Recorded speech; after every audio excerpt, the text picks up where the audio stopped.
ఈ వీడియోలో మా మార్వల్ గారి గురించి చెప్పాలి. ఫస్ట్ ఫాదర్ అనుకుంటే ప్రపంచంలో తన ఓన్ పిల్లల్ని చూసి పారిపోవడం, భయపడడం అనేది చేయడం చాలా ట్రై చేసాము. అవన్నీ చాలా కూల్గా వీళ్ళ దగ్గరకు వచ్చేలాగా చూడాలి అని, బట్ అవ్వట్లేదు. ఈమె డిజ్నీ మాత్రం మేము తీసుకుంటే ఏమన్నది మమ్మల్ని చేతిలోకి ఎత్తుకుంటే, బట్ ఆ పిల్ల ఎక్కడుంటే అక్కడే, ఆ పప్పి ఎక్కడుంటే అక్కడే తీసుకెళ్ళి వాళ్ళ ప్లేస్లో పెట్టేంత వరకు వదలదనమాట. దాని దగ్గరికి వెళ్ళి చూడడం, ఎత్తుకుంటే చూడడం, పట్టుకుంటే చూడడం. మా మార్వల్ గాడు ఏదో ధైర్యంగా ఇక్కడ నిలబడ్డాడు కానీ, బట్ వాడికి ఏదో ఒకలాంటి భయం అవి ఇట్లా కదులుతూ ఉంటే.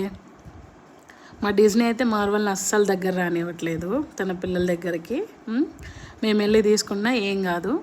బట్ ఇక్కడైతే ఫైనల్గా వాడిని ఎలాగో దగ్గరకు వచ్చి స్నిఫ్ చేసేలా చేపించాము. వాడు అట్లా 2 సార్లు స్నిఫ్ చేసి 4 అడుగులు వెనక్కి వెళ్ళిపోయాడు. వద్దమ్మా తల్లి, నాకు ఇదేదో తేడా కొడుతుంది అని చెప్పి.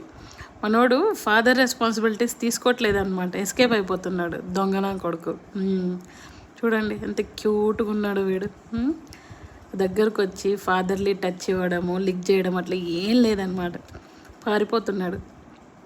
నేను నెక్స్ట్ వీడియోలో రికార్డ్ చేస్తాను మావాడు ఎంత భయపడతాడు వీళ్ళకి, ఈ చిన్న పిల్లగాళ్ళకి అని చూపిస్తా. మీరు నవ్వుకుంటారు, అసలుకి చాలా నవ్వుకుంటారు. ఆ కాళ్ళు చూడండి ఎంత క్యూట్గా, ఎంత చిన్నగా ఉన్నాయో. భయస్తుడు మా ఫాదర్, వెనకలో వస్తున్నాడు చూడండి, దొంగ ఫాదర్.